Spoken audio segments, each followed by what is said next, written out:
তিনজন আমেরিকান সাহেব, 5 জন ভারতীয় অধ্যাপক আর ওয়াশিংটনের একজন রাগী মেম সাহেব, 9 জন মিলে আমার ইন্টারভিউ নিতে শুরু করলেন। এর নাম ফুল ব্রাইট। কেন হতে চেয়েছি এখন সামলাও, এখন উঠে পড়াও যায় না। রাগী মেম সাহেব আমার কাগজপত্র পরীক্ষা করছেন। বাকি 8 জন আমার স্নায়ুর ওপর বোমা ফেলতে শুরু করলেন। কিন্তু আমি মনে মনে বললাম, যতই বোমা ফেলো, এই ঘর ছেড়ে যাচ্ছি না। কি করবে করো। মেম সাহেব কাগজ থেকে মাথা তুলে প্রশ্ন করলেন, so you are a product of Krishnanagar. আমার ইগোতে গিয়ে ঢিল পড়ল। প্রোডাক্ট? কৃষ্ণনগর কি একটা ম্যানুফ্যাকচারিং কোম্পানি? আমি বললাম, Krishnanagar is a beautiful town like Georgetown in America. এরপর আমার দিকে একের পর এক তীর ছুটে আসতে শুরু করলো। আমি মাথা ঠান্ডা করে প্রবেশ করলাম রবীন্দ্রনাথে।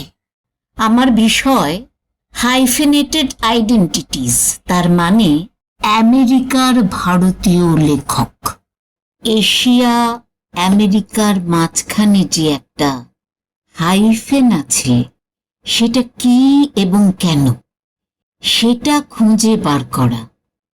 ভিসা একটা মারাত্মক হাইফেন।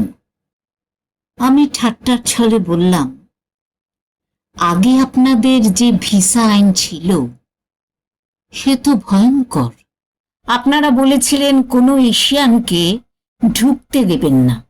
তাহলে তো জিসাস ক্রাইস্ট এবং রবীন্দ্রনাথ, এই দুজনকে ভিসা দেওয়া উচিত হয়নি।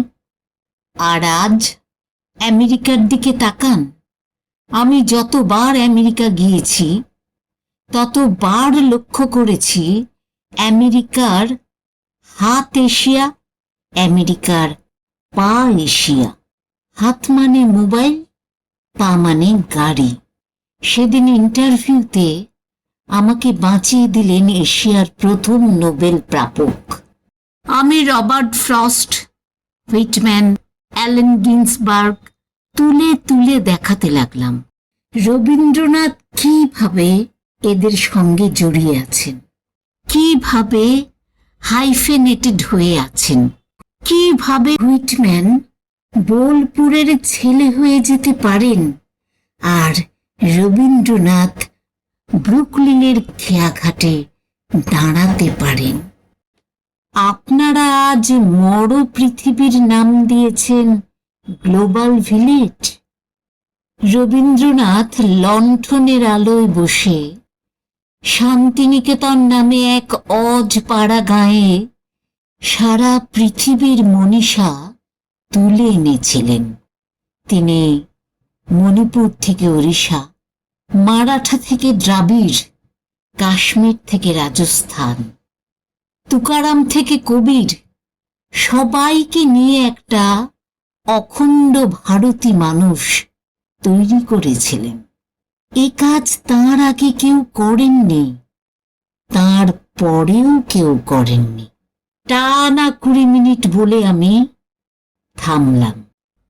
কারো আর প্রশ্ন নেই।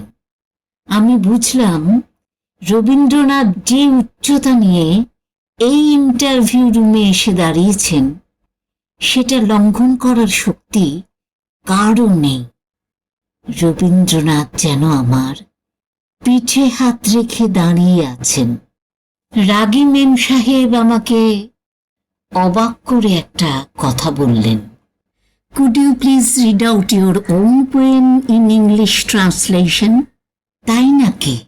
আমার কবিতা শুনতে চাইছে। বুঝতে পারলাম আমাকে নেবে না, সেই জন্য ভদ্রতা করছে। ইংরেজি অনুবাদে আমার ঘুষ কবিতাটা শোনালাম, যে কবিতার শুরুতে রবীন্দ্রনাথ, শেষে রবীন্দ্রনাথ, কিন্তু বিষয় ঘুষ লিখেছিলাম 28 বছর আগে দেশ পুজো সংখ্যায়। কলকাতায় ফিরে এসে ফুলব্রাইট মাথা থেকে বেরিয়ে গেল। ওসব আমাদের জন্য নয়। 21 দিন বাদে একটি ইমেল পেলাম, আমি নির্বাচিত, লিখেছি অনেক কিছু দেবে, সঙ্গে মাসে ভারতীয় মুদ্রায় 3 লাখ।